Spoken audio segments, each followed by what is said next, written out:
good morning, depending on where you are in the country. This is Lisa Smith. I am one of the account managers based out of our Dublin, Ohio office.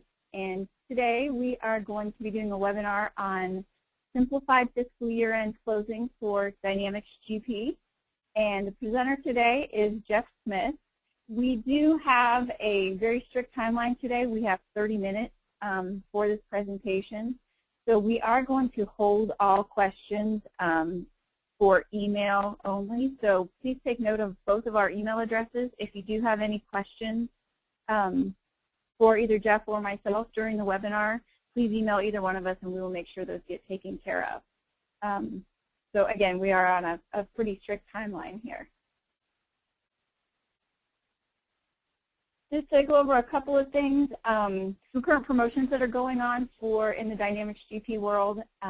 There is, for anyone on GP 2013, the extended pack is 50% off through June the 23rd. And there's also a user discount that is for 2 users or 3 or more users, just depending on the incentive, different depending on how many users you want to add. Good through June 23rd as well. So just wanted to mention a couple of those promos in case those apply to anyone. You can reach out to your account manager on either one of those if you have questions or would like a quote. And just next slide, I just wanted to go over some upcoming webinars just so everyone's aware. You can register on our website under events. The next one is July 17th for Best Practices for Exceptional Project Accounting. August 2nd, and then there's August 21st. That one is on Dynamics GP 2013 R2. That one, I'm guessing most people are going to want to attend to see what those new things are in that R2 release that just came out. And just as a reminder, most of you probably received this in your email, but the Aspire Conference 2014 this year that we put on for all of our customers is September the 17th this year. So make sure you mark your calendar for that. And with that, we'll get started with, I'm going to introduce Jeff Smith, and he will go through the agenda for you. Jeff? Thank you, Lisa. And thank all of you for taking a period of time with us today. We certainly appreciate the opportunity to talk to you. We actually, every year, do a webinar in December that talks about year-end closing. And many of our clients do have a calendar year-end close, and obviously things like payroll are very important at the end of the calendar year as well as 1099. But we realize that many of you also have fiscal years that are not at the end of the calendar year, and we thought it might be a good opportunity for us to just do a quick reminder to what the fiscal year-end closing process is like. So we want to provide you with some tips for preparing for that year-end. We will also review the year-end checklist and step through some of the windows in Dynamics GP that you'll run across as you go through this process. So I guess my first recommendation that I always share when I do this presentation in December is we recognize that this is something you don't do every day. You do it once a year.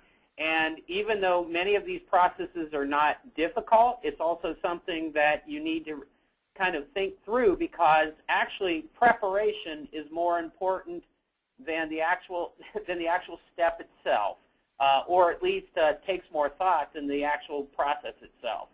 So what we do is we certainly recommend that you use your resources as you prepare for year-end. And a few of those resources are Customer Source. So hopefully many of you actually have access to the Microsoft website Customer Source, so that you can go in and actually, I will reference some year-end checklists, and you'll be able to access those directly off of Customer Source.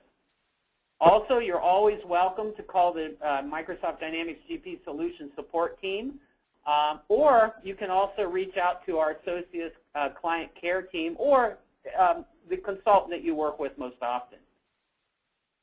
Big recommendation is just make sure that you're prepared, and make sure that all of your day-to-day activities are completed before you get into the middle of doing year-end processing. So we'll talk a little bit about that more today. We also just recommend that you be methodical, and it's important to take your time, not get flustered by it. It's an easy process. Just make sure that that you review your checklist, you follow the fiscal year-end checklist, and you also, if you that making backups is going to be an important piece of this as well. So there will be times where there will be backups recommended during this year-end process, and we'll make sure that those are pointed out to you. So it's better to be conservative than not, and don't rush through the process. Make sure you think it through.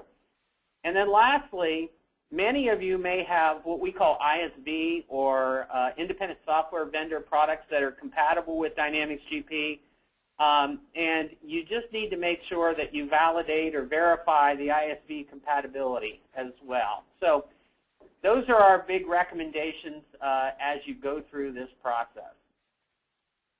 Some other resources that are available to you, certainly there's GPUG, or the Great Plains User Group Organization, Dynamics Communities, and you can actually get access to information about year-end closing. There's also local user groups that are available that discuss year-end as well.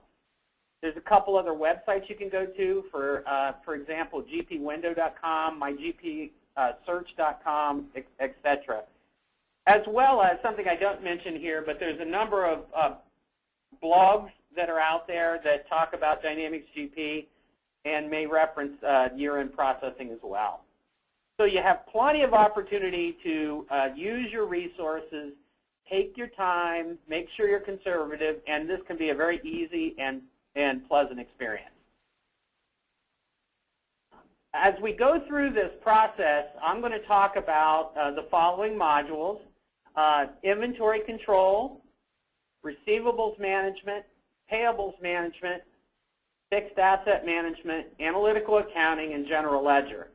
And you may notice that there are knowledge-based article numbers next to those. So for those of you that have access to Customer Source, you can do a search on those knowledge-based articles, and that will give you access to the year-end closing checklist for the module, the corresponding module.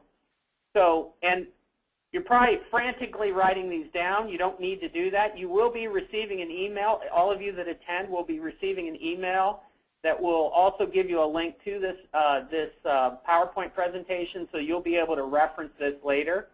So just keep that in mind as well. All right. So in general, I'll start in general. You know, the year-end checklist really consists of this. Make sure that you finalize any and all applicable transactions that apply to the year before you close the year. Make sure you reconcile your sub-modules such as payables, receivables, bank reconciliation, etc. to the general ledger. Make sure that you print all your necessary reports and file those away. And make a backup when you're finished. So, and then you can begin the closing process. So again, there's a method to this madness. Make sure that you follow these steps.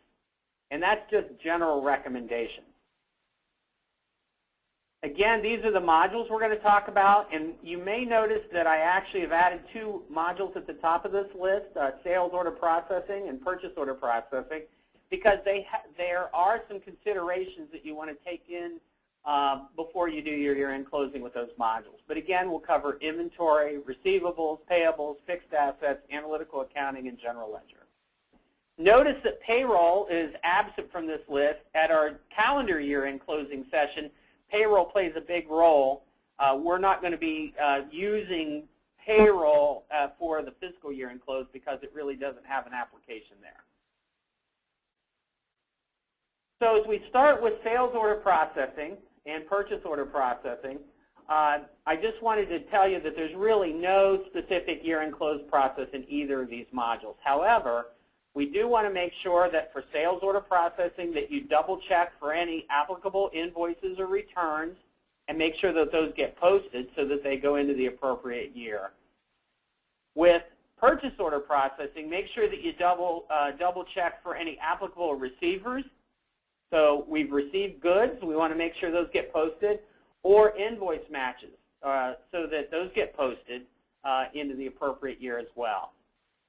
With purchase order, there's also a report that is available called the Receive Not Invoice report that ties out to your accrued purchases liability account in your general ledger. And you can actually get to that report through Reports, Purchasing, Analysis, and then Receive Not Invoice. This is, again, focused on making sure that you do methodical reconciliation prior to closing out your year. So take that into consideration. There's not an actual process to close these modules, but there are some steps that you want to make sure you follow. So the next module that I'm going to talk about is inventory control. So with inventory control, you want to make sure that you close at the end of your fiscal year before any new transactions that would affect inventory quantities are posted. Because what inventory control does at year end is it transfers all of your summarized current year quantity, cost, and sales amounts to last year. So even though the inventory module is not the sales order processing module, it does track sales and purchases within it as well and can give you year-to-date activity against each item. And so you want to make sure that all of the transactions from the prior year are taken care of prior to running your year-end close so that your new year will have accurate information. It also updates the item's beginning quantity from the quantity on hand at each site. And so some of this is important for such things as your turnover reports and so forth. It also will zero out the quantity sold field in the item quantities maintenance window because the system does track the quantity of an item sold for each item actually in the inventory module for each site. And so you want to make sure that that gets zeroed out so that you start the year off fresh. Also, at the end of the year, when you do the year-end closing, you'll have some options, and I'll show you a screen here in a second.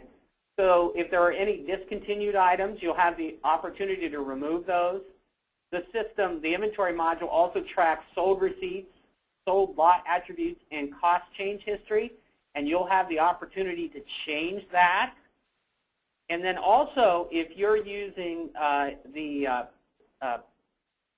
periodic costing methods of FIFO or LIFO, the items can actually have their standard cost updated to represent the current cost when you do your year-end close. And I'm going to sneak up to that screen so you can see what I'm talking about. So this is what your inventory year-end closing window will look like. You'll see there discontinued, sold lots, receipts, and cost history. And you can actually define the date even on the receipts and the change history. And then notice also there is the item standard cost. So with inventory, what you want to do is you want to make sure that you wrap up your year-end fiscal count and related variance adjustment transactions posting, and that needs to be done before the year end.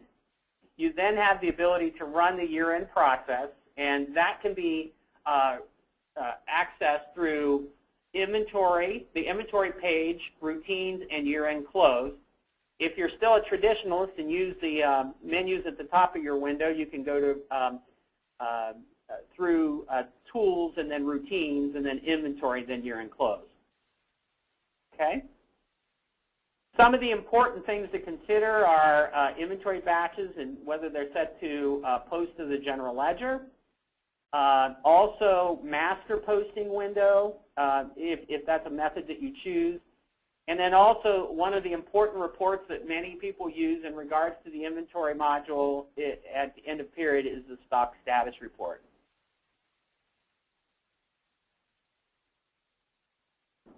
So here you can see, again, posting all transactions for the year.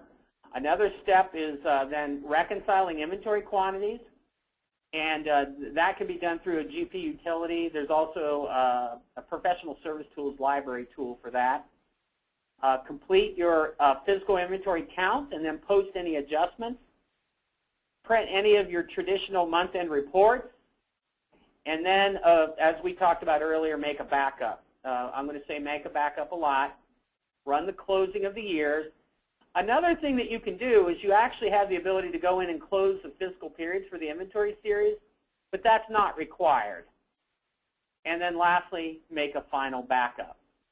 So you'll see a theme as we go through this. It's all about making sure you get your last end of the year transactions posted. Make sure that you complete any processes, print your reports, make your backup, and then close your year. That's going to be a consistent message throughout all of these modules. All right, next we're going to talk about receivables management. In receivables management, you want to make sure that you complete all your monthly processes, including posting all non-recurring receivables batches, and also then running your aging reports. So this is going to be like a mirror image of payables. I will go through payables as well, but the idea is that receivables and payables are a little unique in that they do have some date sensitivity to them, and so we'll make you aware of that as we go through here. But you do want to make sure any batches of transactions that have not been posted get taken care of before you run your year end. Also review unapplied documents report, and then run the year-end closing process. And you can get to that through sales, your sales page, routines, and year-end close.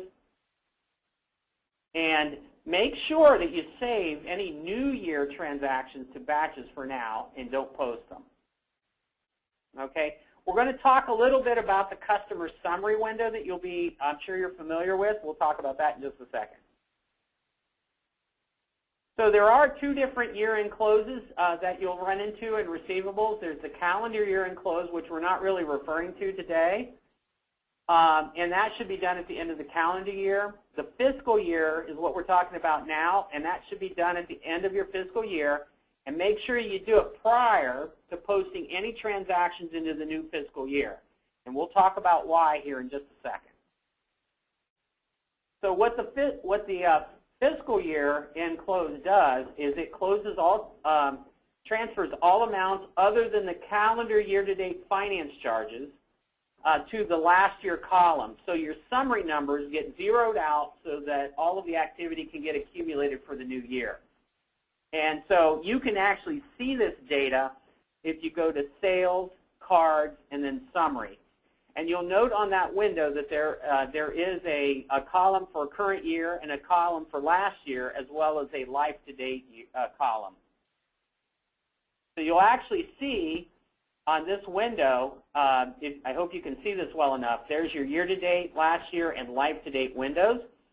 One thing that you'll also take note of is that you can see here there's a different view. So the amount since last close, the fiscal year, and the calendar year. So this window is actually date sensitive so that it will allow you to show what truly belongs to the calendar year, what truly belongs to the fiscal year. And also then if you'd like to see the view of amount since last close, you can see that as well.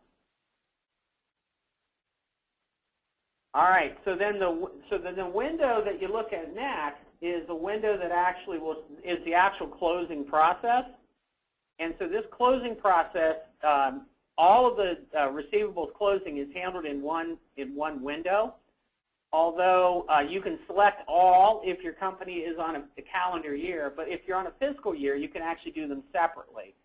So what we're talking about today is for those of you who have a year-end close that is not December 31st, you would run your fiscal year close separately from your calendar year.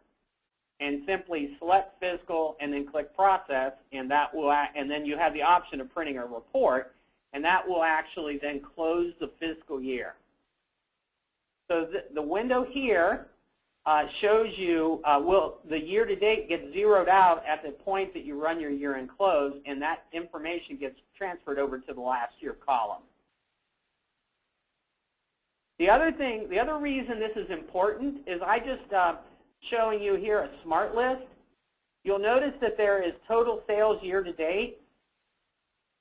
The reason it's important to close your year at the right time is this will make sure that that activity from the year before or I guess the proper information gets included in the year-to-date total. So you really do want to try to do this at the right time so that these numbers are correct.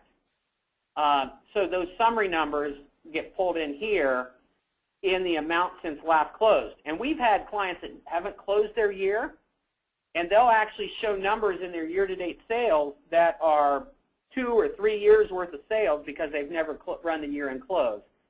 So if year-to-date sales is an important factor for you in reporting, you need to make sure that you do that as close to the proper time as possible.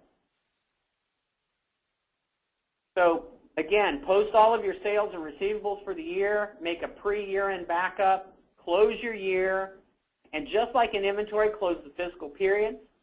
There is actually a tax year close, which actually relates to the calendar year, and then make a post-year-end closing backup.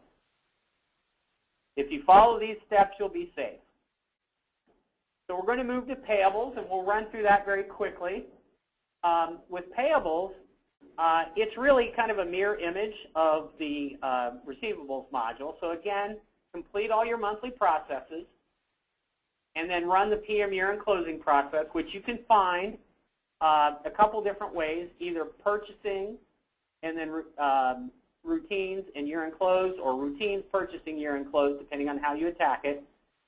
There are 2 closes, and with payables it becomes very important because of the 1099 factor. But obviously, at a fiscal year-end close, the 1099s don't come into play. So the fiscal year-end close routine should be run right at the end of the fiscal year prior to posting transactions for the next year. This is just like we talked about in receivables, making sure that the numbers are proper. And then the fiscal year-end close transfers all the amounts from the year-to-date column, just like in receivables, to the last year column in the amount since last closed view. So you, and one thing I wanted to make you aware of is if the amounts are incorrect in the amount since last closed view, the support team at Microsoft and also our client care team can run scripts that actually can go back into the transaction detail and then reconcile those summary numbers to make sure they're right. So there is, even if you've forgotten to close your year, there is an escape valve for that, but it's obviously easier to run the close at the proper time. And again, I just wanted to show you this window that should very closely match what you see in receivables. You have a view that's amount since last close, a fiscal year, and a calendar year view. And you can choose which one that you actually look at. The screen looks almost identical. There's a couple things that are laid out in a slight different way, but it's pretty much the same. And again, we would, for fiscal year-end close, we would select fiscal and just click the close year button. Typically what we've seen is the receivables and the payables year-end close is a very quick process because it's really just transferring summary numbers from the current year to last year. When we talk about the general ledger, you'll see that that actually is a far more comprehensive process and can oftentimes take more time. So again, post all your transactions for the year. Just like receivables, it's a good idea to print the age trial balance with options report. You also can print the vendor period analysis report. Make a backup. Close the year. Close your fiscal period like we talked about. And then make a post-year-end backup.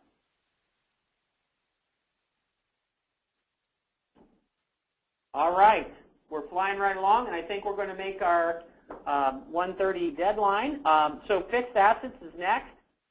The important thing about fixed assets is making sure that payables are closed before you close fixed assets. So as you think about the order for which you do this, make sure payables is closed before you close fixed assets. You can double check that all transactions, additions, retirements, etc. are posted. This is really not a different concept than what we talked about, payables, receivables, and inventory. Double check that the final depreciation routine and related GL interface process were completed. So in other words, make sure that you run period 12 or whatever number of periods you have, that last month's depreciation has been posted through, and then run the year-end process. And again, that's through financial. It's under financial just like general ledger. routines, fixed assets, and year-end. This is what that routine looks like. And obviously, you can have multiple books, and you can close them all at one time or one at a time.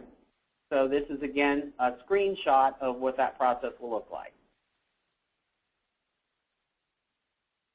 So leading up to that, you want to make sure you perform all your year-end closing procedures for payables, enter all your fixed asset transactions, make sure you run your depreciation, perform your GL posting process, and then run any of your reports. So I think you see a pattern in exactly what the steps are that you need to follow. Make sure that make sure that the fixed asset calendar is built correctly. Verify that the quarters are set up correctly for the years.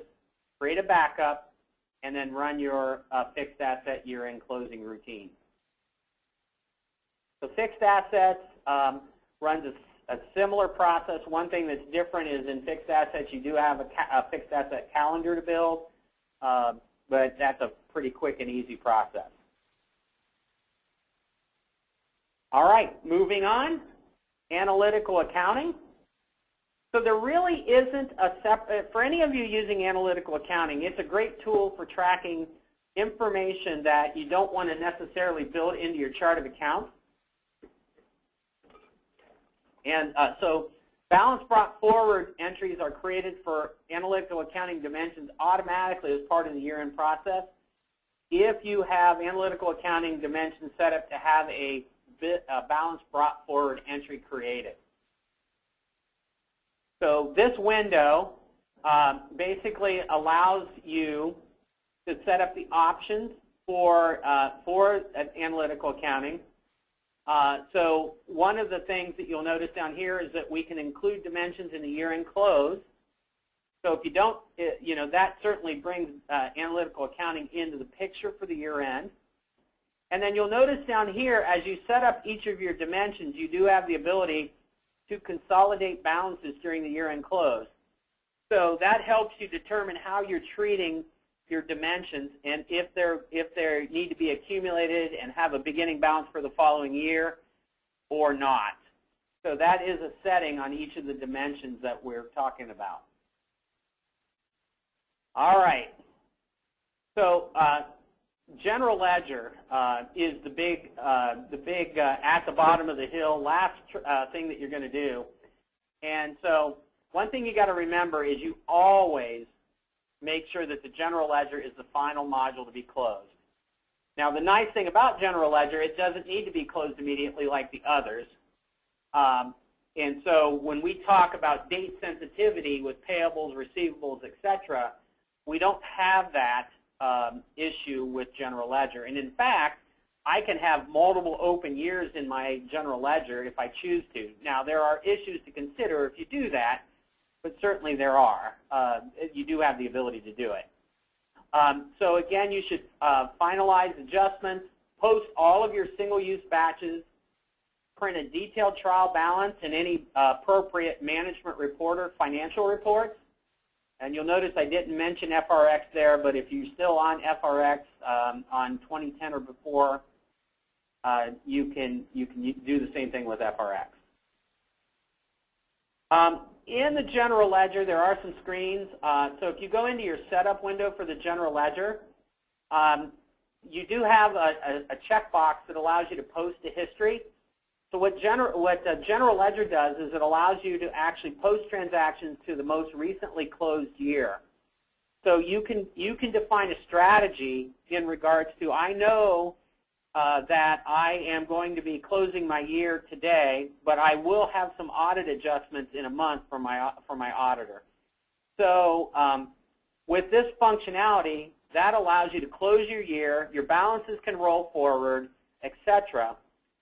But you can come back and make adjustments to that, and all those changes will roll forward for you when you have the appropriate adjustments to make. So but it is important to make sure that posting to history setting is appropriately checked when you're ready to post those transactions. And that switch setting can be turned on and off. Also check maintain history. and also certainly look at your retained earnings account to make sure that you're closing to the proper place. You do have options in regards to closing to a single retained earnings account or multiple. Then you have the ability to run general ledger year-end process. Only press that once. So please don't press it more than once. You'll see here that before you close your GL, you can create account smart list.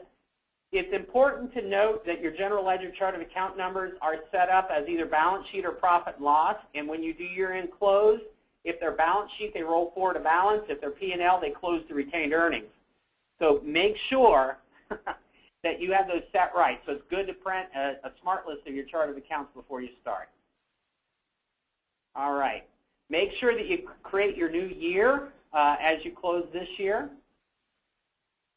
And this is what this screen looks like. One last thing I wanted to point out is there is actually now, for those of you that have GP for a while, there is actually a little bar here that actually will show you progress.